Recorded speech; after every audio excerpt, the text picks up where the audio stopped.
이사야서 61장 1절로 우리 3절까지 말씀입니다. 주 여호와의 영이 내게 내리셨으니 이는 여호와께서 내게 기름을 부으사 가난한 자에게 아름다운 소식을 전하게 하려 하심이라. 나를 보내사 마음이 상한 자를 고치며 포로된 자에게 자유를, 갇힌 자에게 노임을 선포하며 여호와의 은혜의 해와 우리 하나님의 보복의 날을 선포하여 모든 슬픈 자를 위로하되 무릇 시온에서 슬퍼하는 자에게 화관을 주어 그 죄를 대신하며 기쁨의 기름으로 그 슬픔을 대신하며 찬송의 옷으로 그 근심을 대신하시고 그들이 의의 나무 곧 여호와께서 심으신 그 영광을 나타낼 자라 일컬음을 받게 하려 하십니다. 여러분, 오늘 말씀을 통하여서 나를 보내사라는 말씀의 제목으로 함께 좀 말씀을 나누고자 합니다. 여러분이 잘 아시는 것처럼 우리 12월에는 주님께서 이 세상에 오신 2000년 전에 오셨던 그 주님을 기뻐하며 찬양하고 예배하는 성탄절을 우리가 준비하고 있습니다. 온 교회가 하나 되어서 기쁨으로 예배를 드리는 날이지요. 또 성탄절을 크리스마스 이전 4주 동안 우리는 대림절로 지킵니다. 대림절, 또 다른 이름으로 대강절 혹은 강림절이라는 이름으로 불리게 되는데, 이 기간을 통해서 우리가 할 것은 크게 두 가지입니다. 2000년 전에 육신의 몸을 입으시고 이 세상에 오신 주님, 그 주님을 기념하는 거예요. 또 다른 한 가지는 이제 언제인지는 우리는 알 수 없습니다만 다시 오실 예수님, 그 주님을 기다리는 거예요. 함께 기념하고 또 함께 기다리는 것, 이것이 이 대림절 기간 동안에 우리가 늘 사모하고 힘쓸 일이라는 것입니다. 많은 분들은 이 대림절을 어떻게 보낼 것인가에 대해서 나름대로 그 의미를 부여해 왔어요. 그들이 전했던, 많은 분들이 함께 공감하고 늘 힘써야 한다고 강조했던 것이 크게 네 가지인데요, 그 첫 번째가 뭐냐면 예수님의 탄생을 세상에 전하는 거예요. 주님이 이 세상에 오신 것은 우리들만의 기쁨이 아니기 때문입니다. 우리 주님께서는 모든 믿는 자들, 그들이 유대인이든 이방인이든 남녀노소 할 것 없이 모든 사람들, 예수를 믿는 사람들에게 구원을 약속하셨기 때문에 그 예수님이 이 세상에 오신 것은 우리들만의 기쁨이 아니기에 우리가 이 시간을 보내면서 가장 먼저 해야 될 일은 예수님의 탄생을 세상에 전하는 일입니다. 그리고 두 번째는 바로 나를 향한, 우리들을 향한 이야기인데, 예수님을 기쁜 마음으로 영접하는 거예요.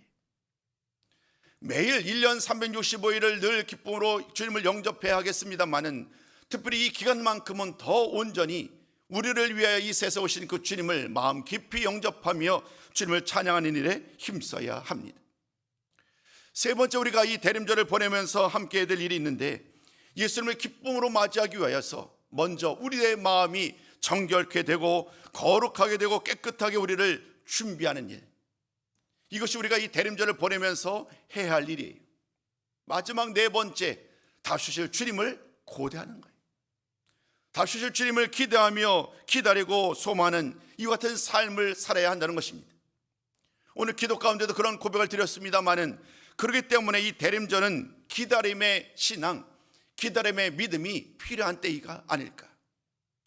기다린다는 것은 참으로 어려운 일입니다. 특별히 시대가 발달하고 모든 것이 정말로 빠르게 모든 결과들을 보게 되잖아요. 특히 우리 대한민국은 이 빨리빨리라는 것이 아주 일상화되어 있는 나라가 아니겠습니까? 그런 상황 속에서 예수님을 기다린다는 것은 어찌 보면 참으로 힘든 일일지도 모르겠습니다. 그러나 성경 말씀을 통해서 언제나 주님께서는 우리들에게 이 기다림이야말로 신앙의 기본이다라고 말씀하셨습니다. 다른 것에 마음 두지 아니하고 주님, 다시 오실 주님을 기다리면서 날마다 소망 중에 주의 주신 말씀을 따라 살아가는 것, 이것이 우리 주님께서 제자들에게 주셨던 말씀이기도 하고요, 오늘 우리들이 마땅히 따라야 할 신앙의 모범이기도 합니다. 마치 봄의 농부가 씨앗을 뿌리고 다양한 것을 땀을 흘리며 가꾸고 마지막 가을이 되어서 추수할 때의 그 모든 과정들을 온갖 인내로 땀으로 흘리면서 인내했던 그런 모든 모습들처럼 우리 신앙의 사람들, 우리 믿음의 사람들도 이 기다림의 신앙이 요구되는 그러한 때가 아닌가 싶습니다. 오늘 이런 말씀을 통하여서 다시 오셨다고 약속했던 주님의 약속을 오늘도 기다리며 변함없는 마음으로, 신실한 마음으로 이 기간을 보내는 우리 모든 성도가 되셨으면 좋겠습니다. 오늘은 대림절 두 번째 주일을 맞이하여서 이사야서 61장 말씀을 준비하였습니다. 이사야서 61장부터 63장까지 말씀은 크게 두 가지 말씀들을 우리에게 증거하고 있습니다. 하나는 하나님께서 행하실 구원의 이야기고요, 두 번째는 그 하나님의 구원으로 말미암아 시온이 회복되고 큰 영광으로 하나님을 찬송하는 이야기예요. 이 메시지는 이사야 선지자가 전할 때에 그 당시에 이스라엘 백성들에게 얼마나 큰 위로와 희망이 되었을까요? 소망이 없는, 하나님을 더 이상 기뻐하지 아니하는 그런 가정 속에서 하나님이 한 사람을 보내실 것이요, 그 한 사람을 통하여서 그들이 구원을 받고 그들에게 큰 위로와 회복과 영광이 임하게 될 것이라는 이 놀라운 약속의 말씀들은, 그 말씀을 들은 모든 성도들에게 큰 기쁨이 되었을 거예요. 오늘 대림절 두 번째 주일을 맞이하여서 여러분들과 나눌 이 말씀도 동일합니다. 기쁨이 사라진 시대, 감동이 사라진 시대, 매일매일 힘겹게 살아가는 우리들에게 다시 오실 주님을 기다리는 그 귀한 믿음, 그 신앙이야말로 얼마나 중요한지 오늘 하나님께서 이사야 말씀을 통하여서 이스라엘 백성들이 주셨던 그 약속의 말씀들은 그들을 향한 위로의 말씀이었을 뿐만 아니라 오늘을 살아가는 우리들에게도 동일한 위로와 희망의 메시지라는 사실을 기억하시고 오늘 주시는 약속의 말씀 가운데 담겨져 있는 참된 의미를 함께 나누는 귀한 시간이 되었으면 좋겠습니다. 오늘 말씀을 잘 보면 한 사람이 등장합니다. 근데 그 한 사람은 자신이 누구인지를 밝히지 않아요. 그의 이름도, 그가 어디 출신인지도 자신에 대해서는 이야기하지 않습니다. 그러나 그분은 자신이 이 세상에 와서 감당할 사역을 이야기하는 것으로 오늘 이 말씀을 시작을 합니다. 오늘 저는 여러분들과 이분에 대해서 함께 나누고 싶었어요. 그분이 누구인지, 또 그분이 이 세상에서 주시는 이 말씀이 무엇이고 이 말씀을 통하여 이스라엘 백성들에게 주어지는 놀라운 은혜가 무엇인가, 또 이 말씀을 통하여서 우리들에게 주시는 또 다른 교훈의 말씀은 무엇인가, 함께 그 말씀을 좀 순차대로 살펴보고자 하는데, 가장 먼저 우리가 오늘 이 두 가지의 이야기를 통하여서 그분이 누구이신지 그 말씀을 통하여서 함께 나누면서 함께 좀 말씀을 나누고자 합니다. 첫 번째 말씀을 드리고자 합니다. 첫 번째, 그분은 성령으로 기름 부음을 받은 분이라는 거예요. 그분이 누구인지는 알 수 없습니다만은 오늘 1절 말씀을 통하여 자신에 대해서 이야기를 합니다. 자신에 대해서 말을 하는데 이렇게 말을 합니다. 주 여호와의 영이 내게 내리셨으며 여호와께서 내게 기름을 부으셨다. 하나님의 영, 성령께서 임하셨고 또 하나님께서 나에게 기름을 부으셨다. 그냥 일상적인 이야기 같습니다만은 이 성령이 임하고 기름 부음을 받는 이러한 사건들은 구약 성경 모든 곳에서 결코 일반적인 이야기가 아닙니다. 수많은 사람들, 우리가 성경을 잘 아는 것처럼 제사장에게도 또 선자들에게도 왕들에게도 이러한 일들이 일어났습니다마는 유독 성령과 기름 부음을 동시에 받은 사람들은 거의 없었어요. 구약시대에 오직 유일하게 두 사람만이 이 성령과 기름 부음을 받았다라고 기록하고 있는데, 그 둘이 누구냐 하면 바로 이스라엘의 첫 번째와 두 번째 왕인 사울과 다윗입니다. 오직 사울과 다윗만이 성령으로 기름을 부음을 받은 사람이다라고 구약 성경 말씀을 통하여 강조하고 있어요. 하나님의 말씀을 통하여서 성령으로 충만한 것과 기름 부음을 받는다는 것은 마치 왕 같은 사람이다라는 사실들을 우리는 미루어 짐작할 수 있습니다. 스스로 내가 왕이다라고 이야기하지 않지만, 그러나 성령의 충만함과 기름을 부음하는 이 말씀을 통하여서 바로 오늘 말씀의 주인공이 왕 같은 분, 그 같은 분이다라는 것을 우리가 생각할 수 있습니다. 이 말씀을 통해서 우리는 그에게 일어난 이 일들이 매우 특별한 일이고 우리에게 놀라운 일이다라는 사실들을 깨닫게 됩니다. 하나님의 말씀을 전하도록 하나님께로부터 기름 부음을 받았고 그것을 위하여 하나님의 영이 임하는 놀라운 역사를 받은 그분이 누구일까? 우리는 이사야 선지자의 말씀을 통하여서 어느 부분, 일정 부분을 깨닫게 됩니다. 가장 대표적인 부분 말씀이 11장 1절과 2절 그리고 42장 1절 말씀인데요, 우리 한번 이 두 구절 말씀 함께 읽어보시면 오늘 그 주인공이 누구인지를 우리가 깨달을 수 있습니다. 우리 함께 1절과 2절 그리고 42장 1절을 함께 했습니다. 시작. 이새의 줄기에서 한 가지가 나서 결실할 것이요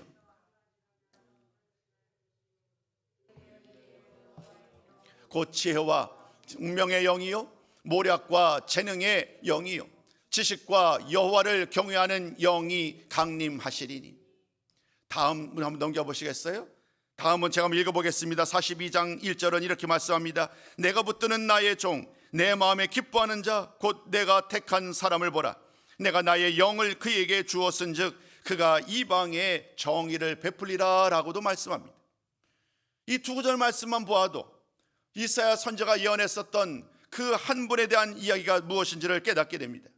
이새의 줄기에서 나올 한 싹, 바로 다윗의 후손으로 오실 한 메시아를 상징하는 말이지요.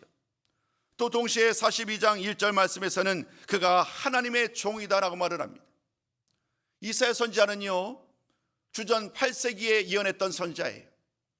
꽤 오래전에 하나님의 불을 받아서 예언의 말씀을 전했는데 그 예언의 말씀 가운데 많은 부분 7장, 9장, 11장 또 42장, 53장에 이르기까지 많은 곳에서 종에 대한 이야기, 메시아에 대한 이야기를 계속해서 강조해 옵니다. 그 모든 말씀을 통해서 우리들은 오늘 본문 61장 말씀을 통하여서 바로 자신의 이야기를 밝히고 있는 그 주인공이 바로 하나님께서 보내실 메시아라는 사실들을 깨닫게 됩니다. 장차 하나님께서 보실 그 메시아, 그가 이 세상에 오셔서 그분이 행하실 모든 일들을 지금 하나님은 이사야에게 미리 보여주시는 거예요. 이사야 선지자는 장차 오실 그 메시아가 이런 일들을 행할 것입니다 라는 말씀을 하나님은 이사야의 입을 통하여 예언하도록 하셨어요. 그리고 그 일은 바로 메시아가 하는 일이라는 거지요. 소망이 없는, 모든 희망이 사라진 이러한 시대 가운데 하나님께서는 장차 메시아를 보내실 것이고 그 메시아를 통하여서 그들 모든 사람들에게 구원의 역사를 행할 것임을 하나님은 말씀하여 주셨고 이 말씀이 그들에게 선포된 거예요. 사랑하는 성도 여러분, 이 말씀이 어떤 의미가 있는지 당시 사람들은 알지 못했습니다. 하나님의 약속의 말씀이 어떻게 이루어질지를 그들 모두가 알 수 있는 지혜도 없었고 지식도 없었기 때문입니다. 그러나 시간이 지나가면서 이 말씀은 그들 마음에 깊이 자리 잡았고 1년, 2년, 아니 100년, 200년이 지나는 시간 동안 그들은 한결같은 소망으로 이렇게 기도했습니다. 우리를 구원할 메시아를 보내주옵소서.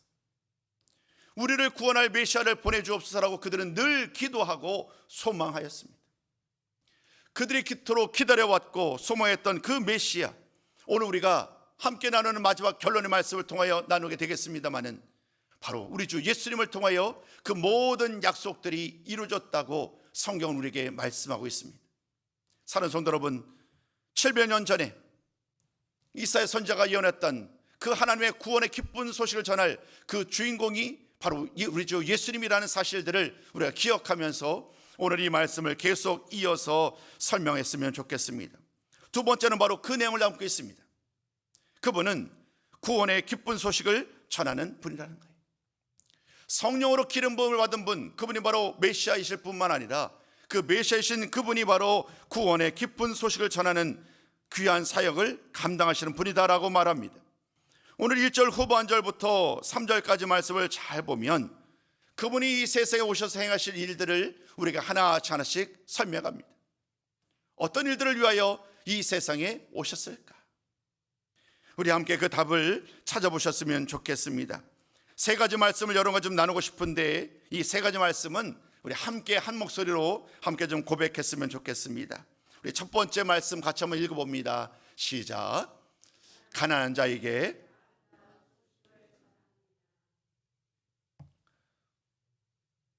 이새의 싹으로 오실 분, 다윗의 자손 오실 메시아, 하나님의 좋으신 그분이 오셔서 하실 가장 첫 번째 일들은 가난한 자에게 아름다운 소식을 전하는 일이라는 거예요. 아름다운 소식, 이 아름다운 소식은 기쁜 소식이에요. 복된 소식이에요. 우리가 잘 아는 굿뉴스, 복음이에요. 복된 소식, 아름다운 소식을 전하기 위하여서 그분이 이 세상에 오셨다는 거예요. 근데 그분이 누구에게 이런 말씀을 전하느냐 하면 가난한 사람에게. 근데 이 가난한 사람에게 우리가 좀 오해하지 않았으면 좋겠습니다. 가난한 사람들이라는 것이 단순히 물질적으로 돈이 없는 그런 사람들을 의미하는 것이 아니라는 거예요.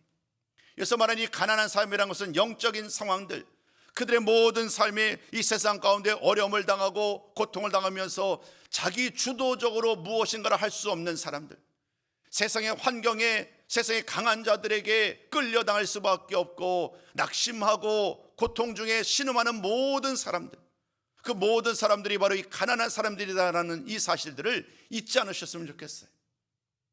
메시아가 이 세상에 오셔서 전하는 가장 중요한 것, 아름다운 소식, 곧 기쁨의 좋은 소식이요, 이 기쁨의 좋은 소식을 바로 가난한 자들에게, 고통당하는 자들에게 주시는 약속임을 가장 먼저 61장 1절은 선포합니다. 1장의 후반절 말씀은 통하여서 이를 더 잘 묘사하고 있습니다. 하나님께서 그를 보내셔서 마음이 상한 자를 고치는 것, 포로된 자에게 자유를 주시는 일들, 또 갇힌 자에게 노임을 도는 이러한 귀한 일들을 행하시겠다고 말씀합니다. 이 말씀을 듣고 있는 많은 사람들, 그들 모두는 자유하지 못해요. 종된 자로 착고에 쌓인 채, 손과 발이 묶인 채, 애굽에서의 종살이던 이스라엘 백성들을 떠올려도 좋고요, 가나안 땅에서 기쁨으로 살아가고 있지만 그들은 여전히 자유하지만 죄 가운데서 여전히 고통받고 죄악 가운데 살아가는 사람이요, 심지어 우상을 숭배한 일에 앞장서는 이러한 일들을 기쁨으로 기꺼이 감당하던 사람들이었기에 그들 모두는 하나님의 은혜 가운데 살지 못했던 사람이요, 슬픔 가운데, 낙심 가운데 포로되고 갇힘받은 사람들이었다는 거예요. 그런 그들을 향하여 메시아가 오셔서 그들을 고치고 그들에게 자유를 주시고 그들에게 노임을 주시겠다라고 말씀하시는 이 약속의 말씀이 그들에게 얼마나 가슴 뛰게 하였을까. 사랑하는 성도 여러분, 메시아가 이 세상에 오셔서 행하셨던 가장 첫 번째 일, 그 일이 바로 가난한 자에게 기쁜 소식을 전하는 일이었다라는 사실들을 잊지 않으셨으면 좋겠습니다. 두 번째 말씀도 함께 나눴으면 좋겠습니다. 메시아가 오셔서 행하실 두 번째 일들은 무엇일까요? 우리 이 말씀도 함께 고백했으면 좋겠습니다. 함께 했습니다. 시작. 하나님의 은혜와 심판을 선포한다. 하나님의 은혜와 심판을 선포한다. 은혜와 심판은 대조적인 말이죠. 은혜와 사랑이라는 말로 표현되면 우리가 큰 부담 없이 받을 텐데, 근데 오늘 이 말씀은 은혜와 정반대되는 듯한 심판의 말, 보복이라는 말을 사용하여서 말씀합니다. 메시아가 이 세상에 오셔서 하시는 일들, 그 일들 가운데 첫 번째는 상하고 애통하는 사람, 그 마음이 고통 중에 있는 사람들에게 하나님의 은혜를 주시는 일이에요. 누차 말씀드렸습니다마는 지금 이 말씀을 듣고 있는 많은 사람들은 자유하지 못해요. 기쁨으로 살아가지 못해요. 온갖 어려움 속에 아파하고 슬퍼하고 자유를 빼앗긴 채 고통 중에 살아가는 사람들이, 그런 그들에게 하나님의 은혜가 주어진다는 것, 이것이 얼마나 놀라운 복일까, 얼마나 놀라운 기쁨일까, 우리는 다시 한번 깨닫게 됩니다. 그런데 왜 하나님은 오늘 이 메시아를 통하여서 은혜를 베푸는 이들뿐만 아니라 그들에게 보복과 심판이 임하게 될 것이다 라고 말씀해 주셨을까요? 그 이유는 다른 데 있지 않아요. 하나님의 말씀, 은혜의 말씀이 선포되었음에도 불구하고 모든 사람들이 그 말씀을 들으면 좋겠지만 그러나 그렇지 않을 거라는 거예요.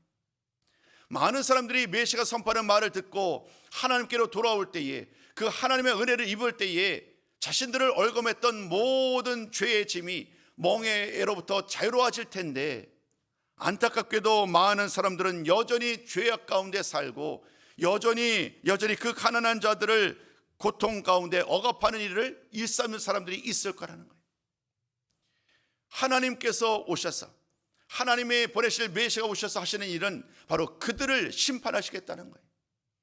하나님의 백성들을 계속해서 괴롭히고 하나님의 백성들을 억압하는 많은 사람들을 자신의 죄를 돌아보지 아니하고 회개하지 아니하고 여전히 계속해서 가난한 자들을 압제하는 사람들, 그들을 심판하시겠다는 것. 하나님께서는 오늘 이 말씀을 통해서 누군가에게는 하나님의 은혜를 베푸시겠지만 누군가에게는 하나님의 심판을 행할 수밖에 없을 것임을 보여주셨어요. 우리에게 하나님은 사랑의 하나님이에요. 우리에게 하나님은 은혜의 하나님이에요. 우리에게 하나님은 자비의 하나님이요 인자요 영원히 인내하시는 하나님이에요. 그러나 우리가 알듯이 또 다른 편에서 우리 하나님은 공의의 하나님이에요. 우리 하나님은 심판의 하나님이기도 합니다. 오늘 우리는 이 말씀을 통하여서 하나님의 은혜와 심판을 선포하는 그 말씀을 통하여 하나님이 공의로 이 모든 것들을 마땅히 감당하실 것임을 우리는 이 말씀을 통하여 깨닫게 됩니다. 그뿐만이 아닙니다. 이제 세 번째 말씀을 통하여 우리는 하나님께서 보내실 세 번째 말씀, 그 감당하실 사역을 만나게 됩니다.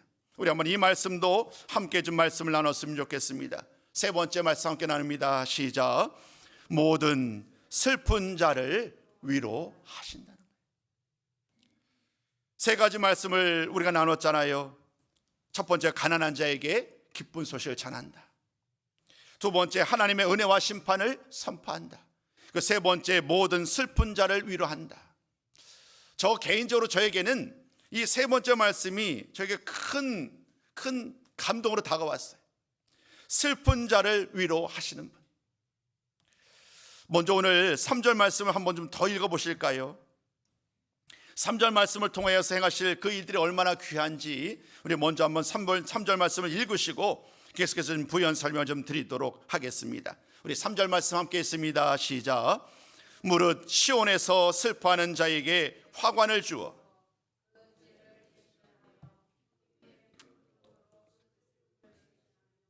찬송의 옷으로 그 근심을 대신하시고 그들이 의의 나무 곧 여호와께서 심으신 그 영광을 나타낼 자라 일컬음을 받게 하려 하십니다.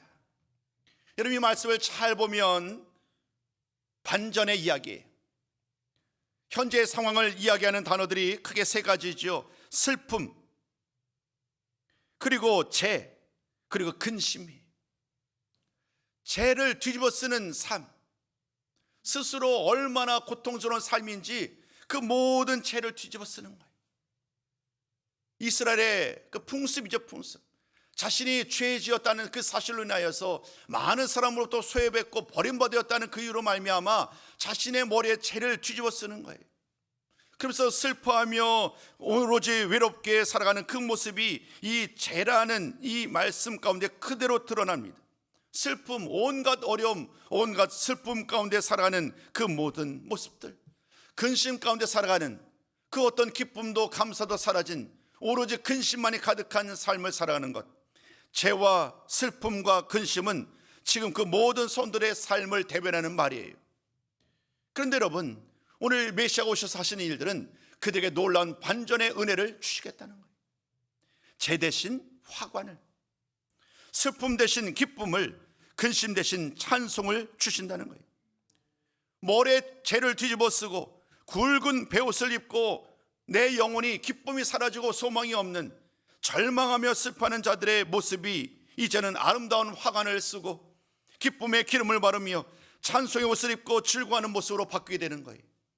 여러분, 놀라운 반전의 역사인데 이 놀라운 일들이, 놀라운 은혜가 바로 하나님께서 보내실 이 메시아를 통하여 주시는 선물이라는 거예요. 그 메시아를 통해 임해야 되는 놀라운 은혜의 약속이 이처럼 아름답게 표현한 구절들이 많지 않아요. 이 말씀은 꼭 마음에 새기시고 묵상하고 또 묵상할 때에 오늘의 모든 삶의 정 가운데 슬픈 자를 위로하시는 하나님의 그 은혜와 하나님의 사랑을 마음껏 누리게 될 줄로 믿습니다. 이 말씀은 이스라엘 백성들 주시는 말씀일 뿐만 아니라 오늘도 메시아 되신 예수 그리스도를 믿는 그 모든 성도들 주시는 약속이기 때문에 우리의 모든 처지와 상황 가운데 어떤 상황 가운데 있든지 우리에게 화관을 쓰고 기쁨의 기름을 바르며 찬송옷을 부르게 하시는 그런 놀라운 은혜를 입는 주인공들이 바로 저와 여러분 우리들이라는 사실들을 잊지 않으셨으면 좋겠습니다. 3절 말씀을 나눌 때에 놓치지 말아야 될 맨 마지막 말씀, 아주 중요한 말씀이 있습니다. 그것이 뭐냐면 의의 나무라는 말이에요. 3절을 좀 화면에 다시 한번 좀 비춰주시겠어요? 그 3절 말씀을 잘 보면 그들이 의의 나무 곧 여호와께서 심으신 그 영광을 나타낼 자라 일컬음을 받게 하려 하십니다 라고 말을 합니다. 그 말의 의미를 참 하나씩 좀 곱씹어 보셨으면 좋겠어요. 의의 나무, 하나님께서 이제 하나님을 따르는 성도들을 하나님의 은혜를 주시는 이유가 그들로 의의 나무가 되게 하시겠다라는 거잖아요.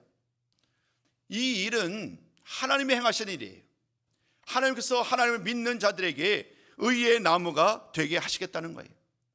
근데 그 호칭은 내가 부르는 게 아니에요. 내가 나를 향해서 내가 의의 나무이다 라고 말하는 것이 아니라 많은 사람들이, 다른 사람들이 그를 가리켜서 부르는 이름이 의의 나무라는 거예요.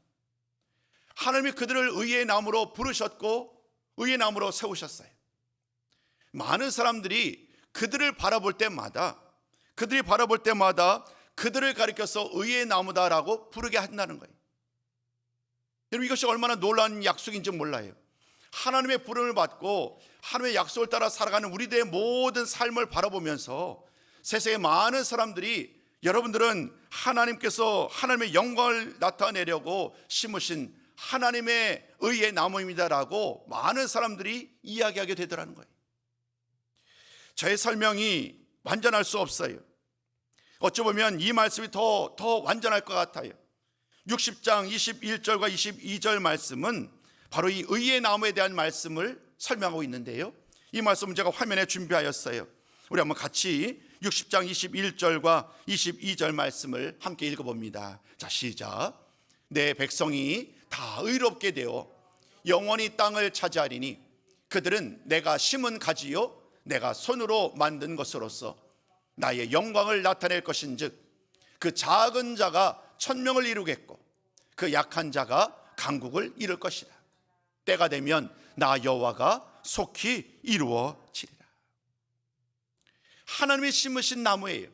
그 나무는 지극히 작은 나무였는데 그 지극히 작은 나무가 점점 자라나서 하나님의 영광을 온전히 드러내게 되는 그런 놀라운 역사를 드러내게 된다는 거예요. 그 결과로 말미암아 작은 자가 천명을 이루고 약한 자가 강국을 이루는 놀라운 은혜가 그들에게 주어지는데 이 일을 감당할 주인공이 바로 이 의의 나무로 부름을 받은 성도들 한 사람 한 사람, 하나님의 택함 받은 그 모든 성도들이 감당할 일이라는 거예요. 그 귀한 은혜의 말씀이 저와 여러분 우리에게도 동일하게 임한 줄로 믿습니다. 이 세상 가운데 의의 나무로 온전히 드러나서 수많은 사람들에게 하나님의 영광을 드러내는 일, 이 일이 바로 우리 메시아 되신 예수 그리스도를 통하여 행하시는 일임을 기억하는 우리 모든 성도가 되셨으면 좋겠습니다. 이제 말씀을 조금 시간을 뛰어넘어 보겠습니다. 오늘 우리는 이사야서 61장 말씀을 통하여서 장차 하나님께서 보내실 메시아를 통하여 일어나게 될 놀라운 일들에 대한 말씀을 전했습니다. 그 하나님의 보내실 구원자 메시아를 통하여서 하나님께서는 성령으로 기름 부음을 받은 그 메시아를 통하여서 구원의 기쁜 소식을 전할 것이라고 말씀해 주셨어요. 그 놀라운 약속의 말씀이 어떻게 이루어졌을까? 700여 년이라는 시간이 지난 다음에 예수님께서는 때가 되어서 말씀을 전하기 시작하셨어요. 나사렛 회당에 이르러서 주의 말씀을 전할 때에 주님은 이 말씀을 끄집어내어서 함께 읽게 됩니다. 누가복음 14장 18절과 19절 말씀을 보면 오늘 본문 말씀을 인용하는 그 내용을 만나보게 될 거예요. 우리 모두 함께 누가복음 4장 18절과 19절 말씀을 함께 읽어봅니다. 시작. 주의 성령이 내게 임하셨으니 이는 가난한 자에게 복음을 전하게 하시려고 내게 기름을 부으시고 나를 보내사 보로 된 자에게 자유를, 눈먼 자에게 다시 보게 함을 전파하며 눌린 자를 자유롭게 하고 주의 은혜의 해를 전파하게 하려 하심이라 하였더라. 아멘. 여러분, 이 말씀은요, 주님의 입으로 주님께서 하신 말씀입니다. 오늘 우리가 나눴던 이사야서 61장 1절부터 3절까지 그 본문의 말씀을 가지고 주님은 지금 회당에 모인 많은 사람들에게 그 이사야 선지해 주었던 약속의 말씀을 전하는 거예요. 그 말씀이 내게 임하였다는 거예요. 우리 마저 이 구절 한 구절 더 보시자고요. 그 모든 말씀을 전한 다음에 주님은 마지막 누가복음 4장 21절에서 이렇게 말합니다. 함께 했습니다. 시작. 이 글이 오늘 너희 귀에 응하였도다. 주님이 짤막한 한 마디 말씀으로 그 예언의 말씀, 이사야 선지자가 예언했고 하나님께서 보내실 그 왕같은 메시아, 하나님의 종으로서의 사역을 감당하실 분, 그분이 바로 예수님 자신임을 만천하에 선포하시는 거예요.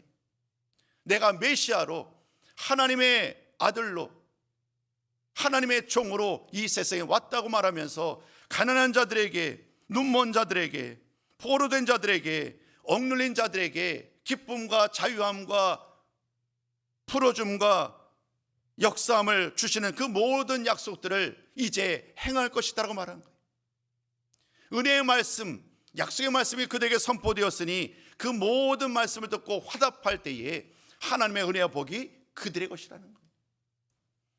오늘 우리가 이사야서 61장 1절부터 3절까지 말씀을 나눴습니다마는 4절부터 11절까지 나중의 말씀들은 그 메시아를 통하여 일하는 놀라운 역사를 통하여 모든 이스라엘 백성들이 어떻게 고백하게 될 것인가, 그에 대한 마지막 결론의 말씀을 전합니다. 그 결론의 말씀 중에서 10절과 11절 말씀을 보면 딱 한마디로 결론을 내립니다. 모든 사람들이 그 메시아로 말미암아 하나님을 찬송해요. 할렐루야, 하나님을 찬송하는 그 찬송의 고백이 메아리치고 있어요. 우리 그 말씀도 좀 오늘 많은 본문을 좀 읽어서 죄송합니다만은 10절과 11절 말씀을 우리 함께 읽도록 합니다. 이 말씀도 함께 했습니다. 시작.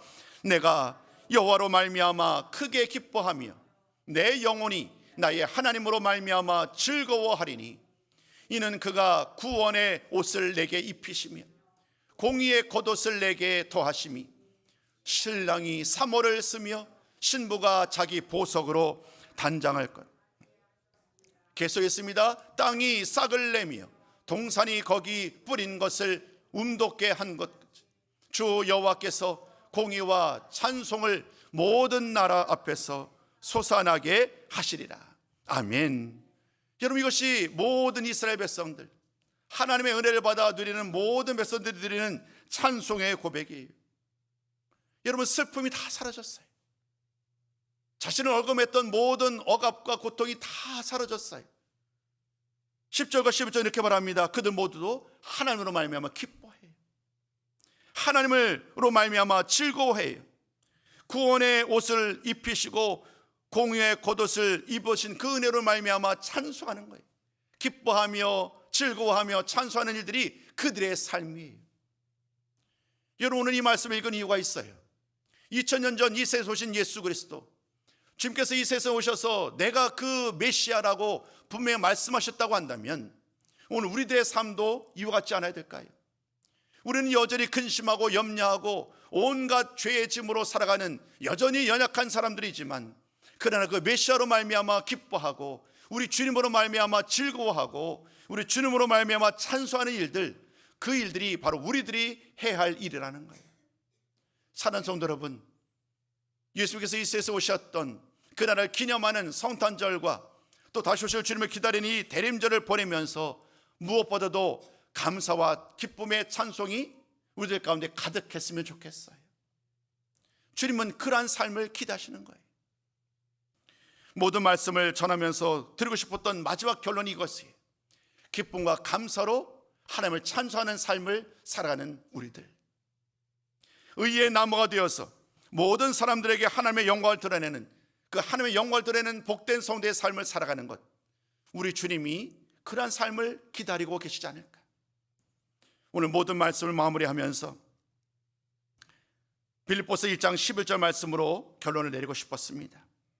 표준 세번역 성경이 참 잘 번역되어 있더라고요. 이 말씀만은 우리 표준 세번역 성경으로 번역된 빌립보서 1장 1절 말씀을 함께 선포하는 것으로 모든 말씀을 마무리하고자 합니다. 함께 선포합니다. 시작. 예수 그리스도로 말미암아 의의 열매가 가득하여 하나님의 영광과 찬송이 되기를 원하노라. 아멘. 이와 같은 은혜의 삶을 사시기를 다시 한번 주님의 이름으로 축복합니다.